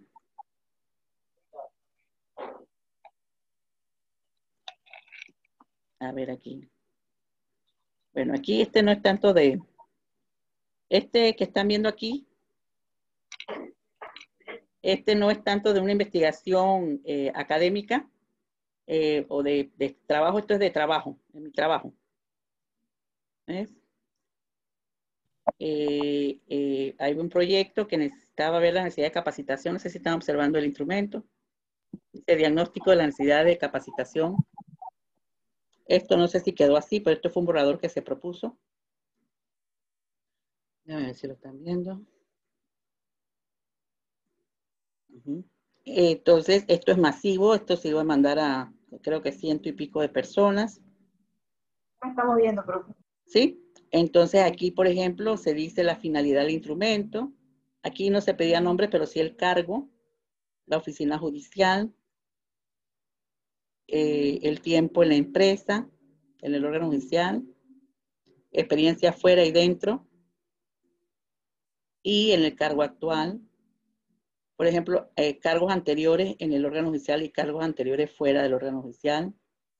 ¿Sí? Para conocer si la persona trae experiencia y conocimiento fuera. El nivel académico. Aquí solamente se colocan esos 3 porque es para un cierto perfil. Es decir, o secundaria, universitaria. Esto es para gente, por ejemplo, oficiales mayores, auxiliares de oficina. Aquí tenían que describir en los seminarios que habían asistido en el año y en los últimos 3 años, a qué acciones de capacitación, la duración, cuáles son promovidas por la institución y cuántos fueron por cuenta propia, porque hay personas que se capacitan en forma autónoma, el nivel de importancia que le otorgan las capacitaciones, qué tan necesaria es la capacitación en nuestro puesto de trabajo. Este es dirigido a la persona, al funcionario. Si se toma en cuenta en la evaluación, si se toma en cuenta para incentivo, qué conocimientos requiere su puesto, qué competencias o habilidades. Y aquí liste las principales funciones y responsabilidades de su puesto. Aquí es más abierto, pero todo esto se iba a parametrizar. Describa en cuáles de las áreas temáticas. Aquí abrimos una abierta. Una abierta. Y luego entonces, esto es para magistrados y jueces, pero ya como jefes. Que una cosa es lo que yo quiera y otra cosa es lo que mi jefe considera que yo necesito o necesita mi grupo de trabajo. Entonces, aquí es la habilidad, por ejemplo, es de las temáticas, irlas agrupando sobre categorías y cómo considera la intensidad del tiempo, en general cómo califica el resultado de la capacitación y señala la disponibilidad de su equipo de trabajo para asistir a capacitaciones. en horas laborables, fuera de horas laborables o en ambas. Hoy en día hay una política de que debe ser fuera de horas laborables y preferiblemente ya lo estamos haciendo todo virtual, pero hay una política ahora institucional con el magistrado presidente de que debe ser sin interrupción a la función. Entonces, ahí también el jefe puede decir cuál es el tipo de modalidad para trabajarla. Entonces, esta es una encuesta. Vamos a ver otra. Vamos a ver otra. Ahí les voy a buscar una, pero yo les voy a mandar alguna de algún compañero que lo haya hecho en el área de derecho. Miren, esta también es de trabajo. Esta encuesta ya está arreglada, pero esta fue un cuestionario que mandó una oficina de mi trabajo para que le ayudara a darle formato. Ellos van a evaluar el sistema automatizado de gestión judicial que se llama SAC. Y esto va dirigido a usuarios finales, pero usuarios institucionales. Esto lo usa también a los internos, usuarios internos. Entonces, aquí se le pide el nombre de la dependencia, es una encuesta, el nombre del funcionario, el cargo, el tiempo laborando. Aquí sí necesitamos personalización, porque quizás se les pueda hacer preguntas posteriores. Después aquí, ya esa encuesta, miren que combina preguntas abiertas con cerradas. Si ha sido capacitado en el módulo, si ha tenido capacitación, sí, en qué año y si no, ¿por qué? ¿Qué piensa sobre el módulo de expedientes electrónicos? Sí y no. No todas las jurisdicciones tienen el expediente, tienen tarjetero, pero no tienen expediente judicial electrónico. Nada más la jurisdicción de libre competencia y marítimo tienen este sistema. Están hablando de una versión, luego los cambios. Es cerrada, vieron que tiene sí y no. Y luego entonces le pregunta el tiempo de respuesta de la herramienta. Esto ya es apreciación, menos de 1 minuto, de 1 a 3 minutos, de 3 a 5 minutos y más de 5 minutos. Y aquí también le indica, por ejemplo, el horario, indica en qué horario mejora el tiempo de respuesta de las herramientas, porque hay herramientas que cuando ya son las 2 de la tarde se ponen pesadas. Ha tenido experiencia en trámite de los expedientes en papel, que puede ser que llegó directamente. Entonces aquí hay una pregunta de filtro. Si dijo no, tiene que ir a la pregunta 13. Y así sucesivamente. Esto es una encuesta. Y al final, 2 preguntas abiertas que tienen que ver sobre apreciación y la dejan allí. Pero esas es para conocimiento. La firma y el sello porque es interna. Esto es una encuesta. Tienen más preguntas cerradas o intermedias que preguntas abiertas. Observemos ahora, por ejemplo, bueno, ya creo que no tengo más encuestas. A ver, análisis. Bueno, ya no tengo más encuestas. Creo que sí, ¿verdad? Bueno, aquí abiertas ya no tengo más encuestas. Así que voy a pasar ahora a ver. Igual yo les voy a poner varios modelos de encuesta para el que quiera hacer encuesta. Pero la diferencia con la entrevista es que yo tengo mayor volumen, mis ítems o mis preguntas, en su mayoría o más, o sea, 80, 90% de las preguntas deben ser cerradas o intermedias. No puedo tener, cuando usted ve un cuestionario que todas son abiertas, o tiene muy pocas cerradas y muchas abiertas, eso es para entrevista. El procesamiento es diferente. El proceso cognitivo para una entrevista es diferente al proceso cognitivo para una encuesta. En una encuesta usted tiene que utilizar técnicas cuantitativas y en una entrevista usted tiene que usar técnicas cualitativas que tienen que ver con el análisis del contenido de las respuestas. Es decir, y las interpretaciones, pero basado en los criterios de investigación. Entonces, para mí siempre es más difícil, puede tener mayor subjetividad las la interpretación documental. Por eso que tiene que tener claridad, tiene que tener mayor precisión conceptual, es decir, cuáles son los ítems y criterios que usted va a observar dentro de un documento donde su fuente es documental. Que es diferente que si yo tengo preestablecido en la encuesta, porque eso es la fijación de frecuencias, ¿ves? Ahí la interpretación no es. Lo que puede haber problemas en una encuesta es en la concepción de las preguntas. Porque si las preguntas no están concebidas o redactadas en una forma científica y neutral, yo entonces sí puedo generar algún tipo de sesgo o algún tipo de intencionalidad en las preguntas, en las respuestas que voy a obtener.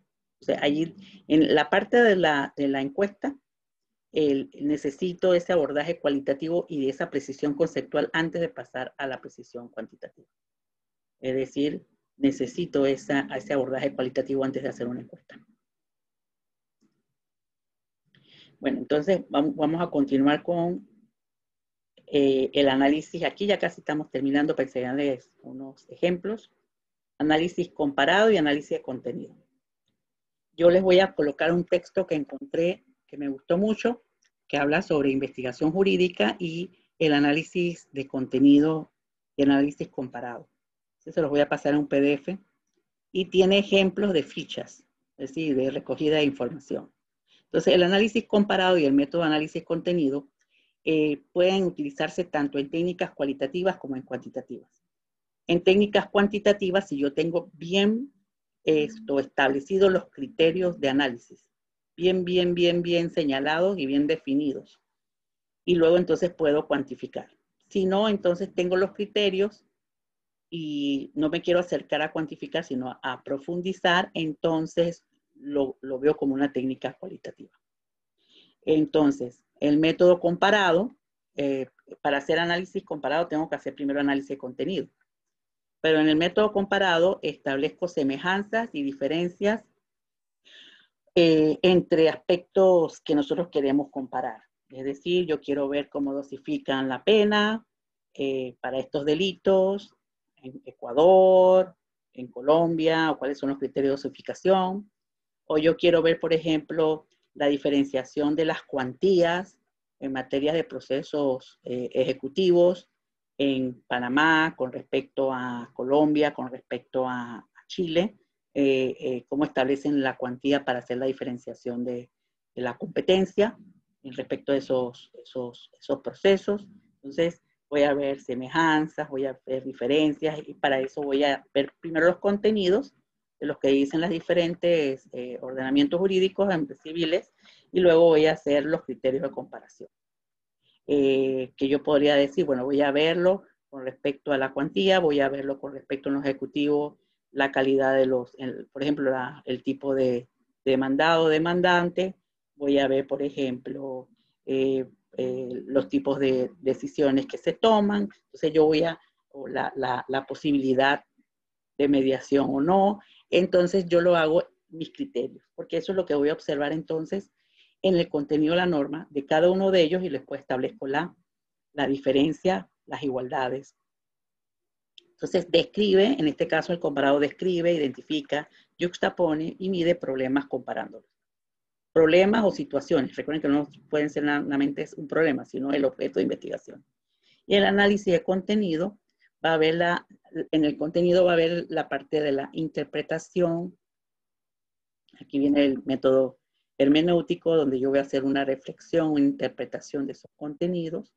Establezco, por ejemplo, el efecto de análisis de ese contenido y después puedo generar algún tipo de interpretación. Y esas interpretaciones las voy a hacer en función de unas categorías de análisis o de clasificación. Esto va a responder también al alcance de la investigación, a los objetivos de investigación, a las temáticas que yo establecí en ese proceso inicial. Entonces, va a depender de lo que voy a medir. Ahora, después, por ejemplo, aquí hay una diferenciación entre monografía y tesis. Estoy haciendo una comparación. Primero tengo que ver el contenido, por ejemplo, de cada una de ellas para después establecer las comparaciones. pero por ejemplo aquí la extensión con una con respecto a otro, la especificidad del análisis, el tema en particular, o sea, se van generando los elementos de comparación, pero antes hubo un análisis de contenido. O la situación, características de un competidor de una empresa con respecto a otra, cuando yo sé lo que caracteriza a un competidor, y luego voy a generar en función de la comparación o sus características comparables de las dos empresas, yo voy a dar una solución de mercadeo. Aquí, por ejemplo, el análisis comparado de los métodos de proyección de mercado, aquí pues es las diferentes técnicas que pueden existir, no solamente para investigación de mercado, sino para, por ejemplo, saber la demanda de un servicio o de algunos usuarios. Yo puedo usar estas técnicas y me dicen el alcance que tiene cada una de ellas. O, por ejemplo, este que están viendo aquí, que es un análisis comparado. Están observando, esta es una investigación que hizo la licenciada Cumbrera, Nelly Cumbrera y Rodríguez, no me acuerdo el nombre de ella, el de pila. Ellas hicieron una investigación, Eugenia Rodríguez, hicieron una investigación en 2018 sobre la administración de la pena en casos de drogas con un diferencial de género.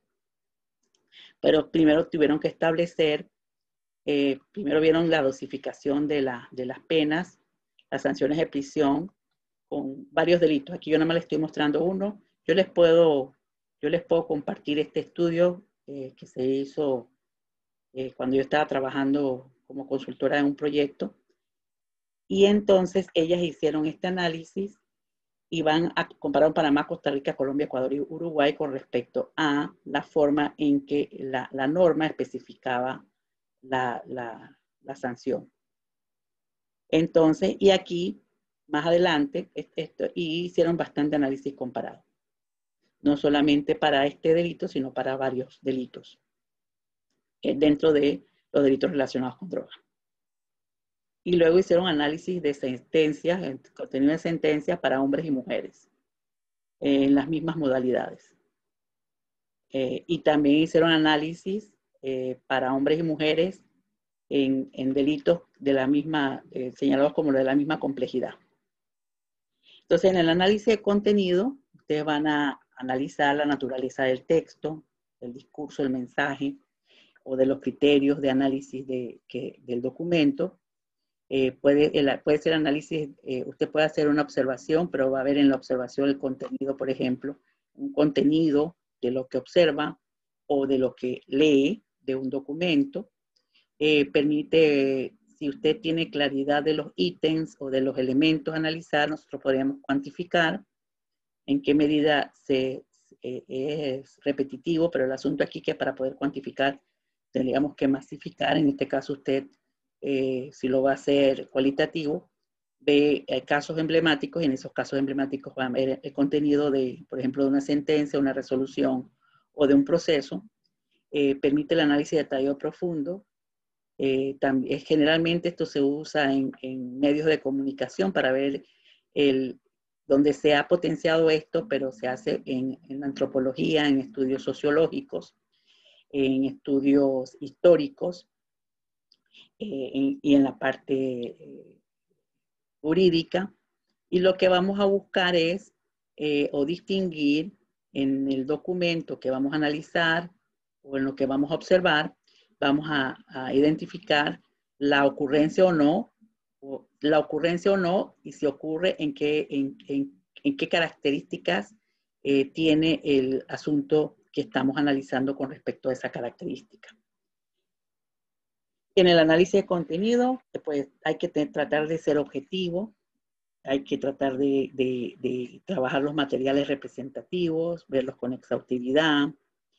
Por ejemplo, como les decía, hay que ser objetivo porque nosotros tenemos que hacer procedimientos de análisis, que si a la hora de seleccionar los documentos, también debe haber representatividad de las posibilidades de documentos, en este caso de sentencias. Si yo quiero ver sentencias solamente absolutorias en materia penal, tendría que ver las absolutorias dentro de las mismas modalidades y ver dónde hubo la ocurrencia y ver la variabilidad que hubo.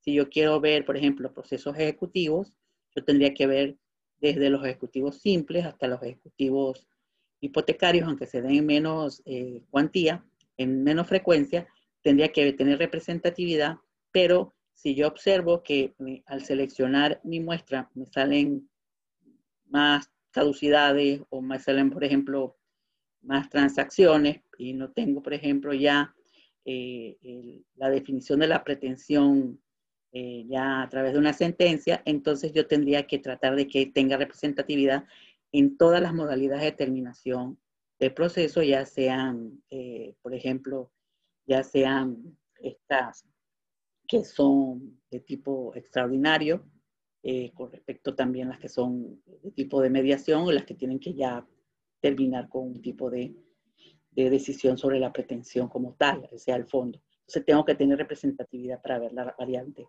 Y eso me ayuda entonces a tener más claridad sobre el asunto. O sea, yo tengo esos criterios, lo que tengo que ubicar a la hora de seleccionar los elementos que voy a analizar. Tengo que tener las pautas objetivas definidas, es decir, qué voy a ver en todos los elementos. Si no se da, pues no se dio, pero tengo que hacer observancia de que si ocurre o no ocurre esa característica o esa modalidad que estoy analizando. Entonces, también, como decía, la representatividad, la exhaustividad de su objeto, es decir, en él yo tengo que mirar todo lo que tengo planteado como preguntas de investigación y cualquier elemento adicional son hallazgos que los puedo mencionar, pero como son hallazgos y no estuvieron en el parametrizados, los trato como hallazgo, no lo trato como la evidencia sustantiva de la investigación. Entonces tengo que ver qué tratamiento le doy. Hay fuentes de error, es decir, extraer la palabra de su contexto, la arbitrariedad, subjetividad en la categorización. Y también, por ejemplo, primar lo cuantitativo sobre lo cualitativo en la interpretación, porque es una técnica de corte cualitativo. Sí puedo cuantificar, pero resulta que esa cuantificación no va a estar tan, no va a tener tanta precisión como si hubiese hecho un estudio exhaustivo, más de corte cuantitativo, que en este caso de corte cualitativo, donde yo voy a ver son interpretaciones de esos resultados.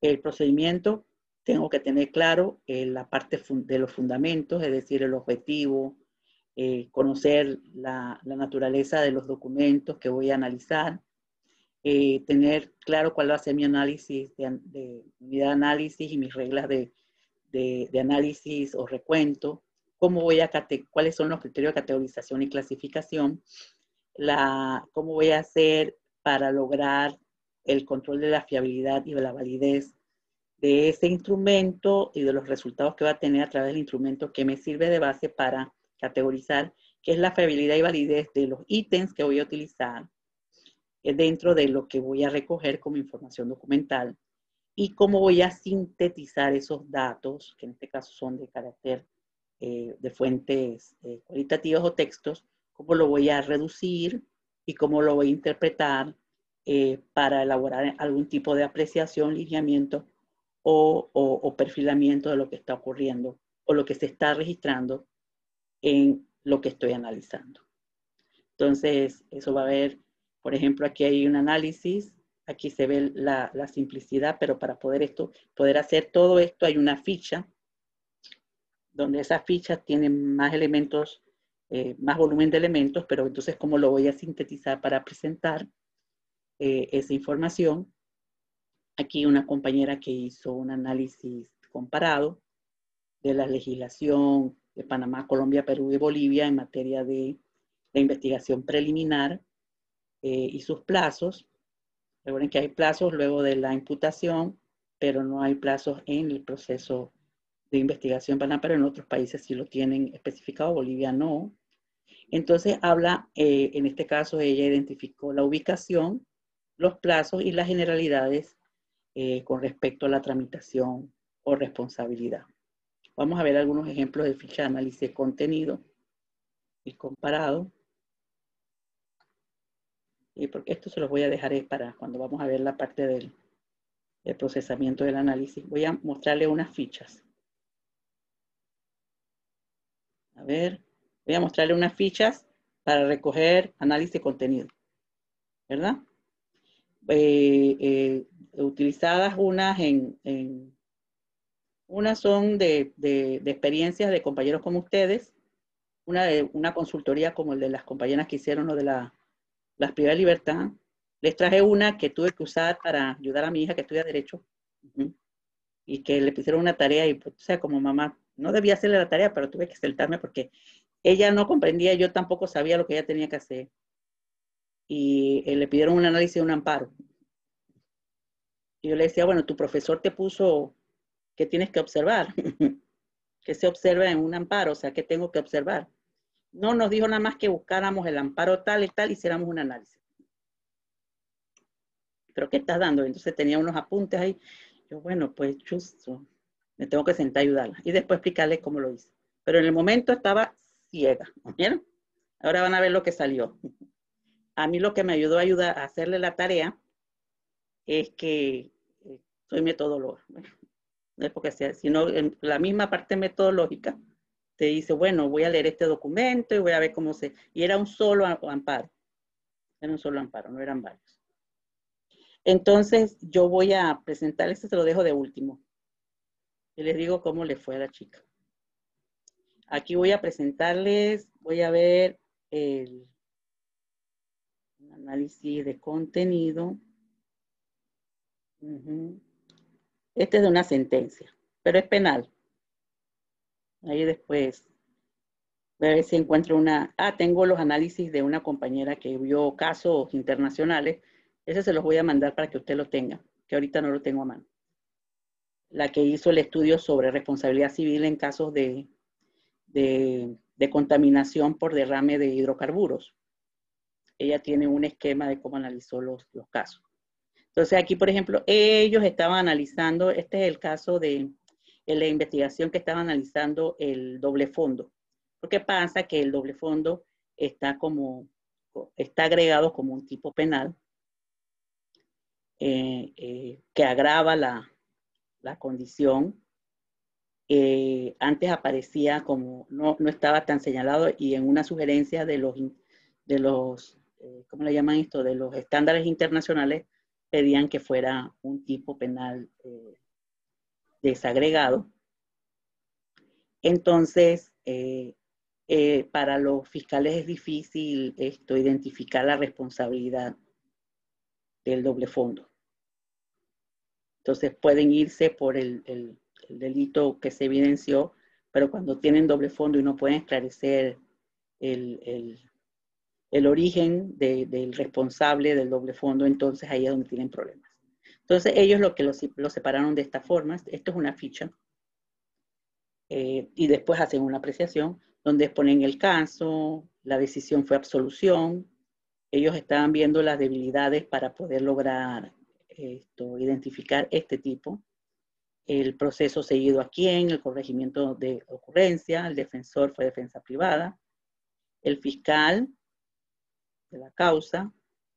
Aquí yo les borré los nombres de las personas, los hechos, después de los hechos, los argumentos. Este fue de hace poquito, este fue de este año, hace un par de meses. La valoración del tribunal. Y luego hacen el fundamento jurídico de la sentencia. Bueno, aquí no lo coloqué, pero al final ven varios casos y luego hacen una reflexión de los que analizaron para buscar debilidades en el proceso y buscar posibilidades de mejora, ya sea en los articulados, si hay que mejorar los articulados del código, o si hay que mejorar la capacitación, o hay que ver el proceso de investigación, cómo se puede fortalecer para poder lograr esos contra los que lograron sentencia condenatoria. Para ver, aquí vamos a ver otro ejemplo. Voy a buscar un ejemplo. Profesora, disculpe, tengo que abandonar la clase para hacer la revisión. Está bien. Yo voy a estar a la espera para ver si aquí al miércoles yo primero le puedo mandar el capítulo 3, el borrador. Está bien. Listo. Gracias, hasta luego, compañero. Sí, miren, aquí tienen otra ficha de análisis de contenido, pero lo que ustedes vieron, que vieron varias, pero al final hicieron una tablita. Este es el instrumento de recogida de información, que usted lo puede tener, pero cuando usted va a presentar, usted presenta el instrumento en el anexo sin la información, nada más para que se vea la ficha que utilizó, pero a la hora de hacer la síntesis, usted la hace en forma más, o sea, vamos a decirlo, valga la redundancia, más sintética. De ahí también puede hacer aprovechamiento para reflexiones. Entonces generó tanto para hombres como mujeres, porque ellos vieron privados de libertad. Ellos tuvieron, como era una consultoría con un organismo internacional, tuvieron el permiso de sistema penitenciario y también tuvieron el permiso del órgano judicial para ver toda esta información. Entonces, por ejemplo, aquí pone un nombre ficticio, el sexo de la persona, la edad, o sea, estas son las generales, el sitio donde está, la ocupación que ella tiene, quien, se quería discriminar el sexo del fiscal y la juez con respecto a ver si había algún tipo de acercamiento a sensibilidad por género, el tipo de delito, el tipo, la cantidad y tipo de droga, la fecha de detención, el tipo de detención preventiva, la sentencia, la fecha de la audiencia. Entonces, la revisión, ¿dónde fue? Ella llegó al centro y en el centro llevaba droga. ¿Ella llevaba drogas? Y aquí dice, pues, los antecedentes, lo que dice el Ministerio Público, lo que dice la defensa, la persona imputada, y lo que terminó diciendo la jueza y la sanción. Entonces, esto fue replicado, el instrumento vacío, pero esto fue replicado en varios casos, para luego entonces hacer una ficha como la que vieron, donde presentaban el contenido y la comparación. A ver, otro análisis de contenido por aquí. Bueno, ya vimos el de la sentencia. Este de la persona que hizo el delito, este voy a traerle entonces el de amparo, yo después le ubico más. Este es con el que ayuda a mi hija. ¿Ves? No sé si lo observan, vamos a ver aquí. A ella le dan un amparo, no recuerdo cuántas páginas eran.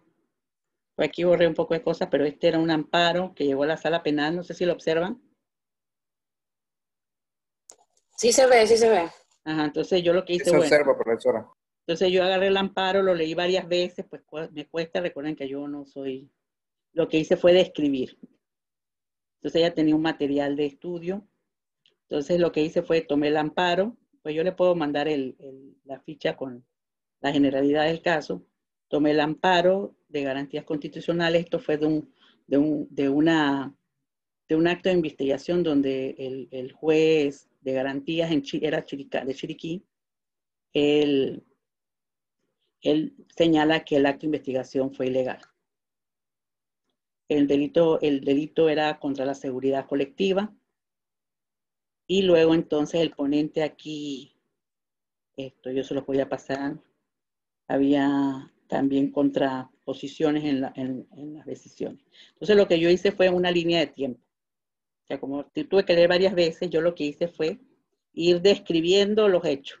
Entonces le puse antecedentes. Estos son los hechos. Entonces yo fui colocándolo en orden secuencial, como iba ocurriendo o iban narrándose recuerden que la sentencia de amparos, en la resolución de amparos, no trae el documento completo, sino que hacen como una narración. O sea, no tenía el universo. Entonces aquí coloco que es un control de acto de investigación por un allanamiento practicado sin previa autorización judicial por razones excepcionales. Luego el juez de garantía decretó ilegalidad del allanamiento por no cumplir con lo dispuesto en el artículo 23, numeral 3 y 10 de artículo 169. Así que me fui a leer esto. Luego el fiscal de drogas anuncia apelación de decisión del juez. El juez niega la apelación porque anunciada contra una decisión, porque supuestamente las decisiones de acto de investigación no son apelables. y dice que es improcedente.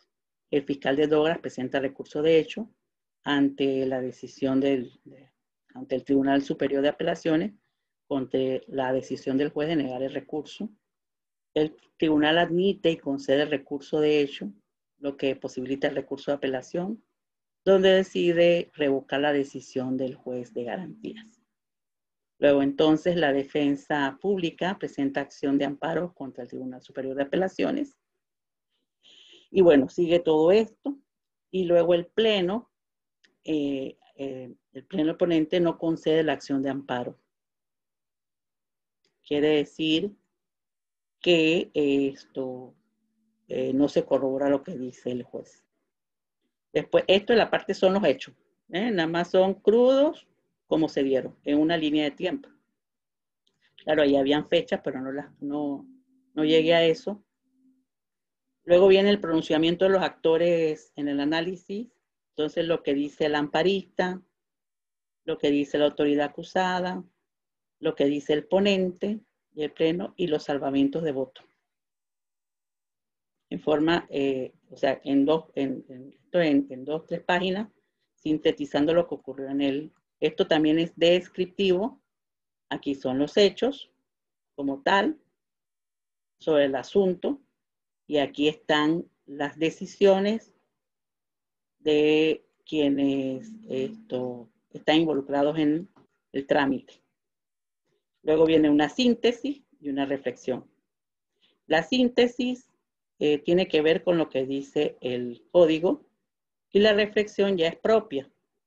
Es decir, independientemente, esto lo hizo la Corte, pues la persona puede tener una opinión particular sobre la decisión y opinar. Y en la síntesis, uno lo que hace es tomar todo el hecho, lo sintetiza, es decir, aquí no hace apreciaciones, sino que busca lo que dice la norma y luego entonces hace una reflexión. ¿Sí? Entonces, esta es una forma también de analizar el proceso. Bien.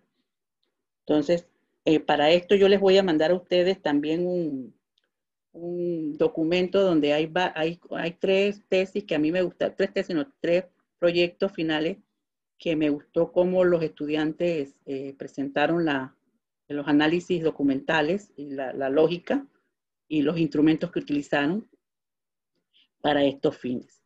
Entonces, cada uno puede tener su creatividad a la hora de generar su instrumento. ¿En función de qué? De los criterios, las categorías de análisis. Entonces, y ustedes lo hacen porque esto es propio de su naturaleza profesional. Entonces, pero a veces no trabajamos con instrumentos, sino que lo hacemos ya como ya la experiencia lo hacemos allí. Pero sí es bueno tener un instrumento porque el instrumento lo que va a garantizar en las ciencias, en el método científico, es que yo no haya utilizado en distintos casos diferentes criterios de análisis. Eso me va a ayudar a mí, no va a decir que no voy a tener hallazgos y todo esto, sino que yo voy a tener en forma muy controlada y muy sistemática los criterios de observación de cada uno de los elementos de análisis. Eso me lo permite una ficha o los criterios, que cuando lo hago así ya más porque tengo experiencia, me coloco, no me garantiza en esas revisiones que ya yo haya observado en forma consistente, reflexiva y cada uno de esos elementos. Eso es lo que me permite tener los instrumentos. Me permite controlarme como investigador porque lo que estoy viendo es documentos. Me permite controlar esa posibilidad de no generar sesgo en lo que vi uno porque este era más interesante y viene el otro, pero no observé en forma sistemática, en forma controlada, los criterios de observación. No quiere decir que usted no pueda hacer observaciones o no pueda tener hallazgos de lo que no ocurrió en uno con respecto a otro a la observancia, pero usted tiene que encajarse en lo que está ubicando, porque puede generar después un sesgo de investigación. ¿Estamos? Eso me lo ayuda a tener en los instrumentos. A veces no tenemos el instrumento, entonces nosotros vamos a generar los criterios de análisis. Pero eso necesita que usted lea una vez, lea 2 veces, lea 3 veces el documento. Si no los tiene claro, vea sus objetivos y entonces empiece a categorizar. O sea, ese trabajo es de un proceso. Y luego entonces, después que he visto inicialmente un par de documentos, genero los criterios de análisis para poder entonces establecerlo en un instrumento o una sistematización de lo que observé. Brenda, ¿me querías preguntar algo? Profe, disculpe, ¿tiene por allí el delito este de contaminación? Sí, Donde sí, dice la norma internacional.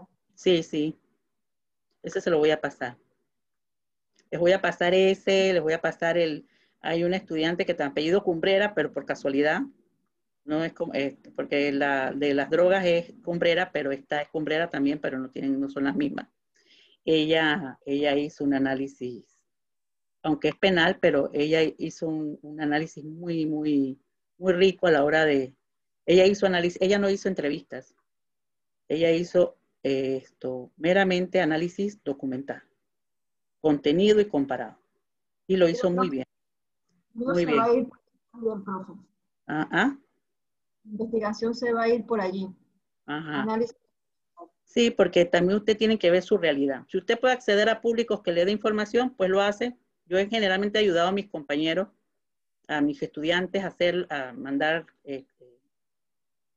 ¿cómo se llama? Mandar cuestionarios para que algunas personas que yo conozco y que trabajan, que son operadores de justicia, puedan contestar.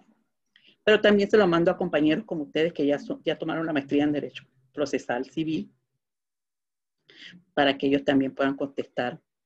Ya son 3 grupos y de los 3 grupos, pues, miren que ustedes son el primer grupo que veo que todos son civiles.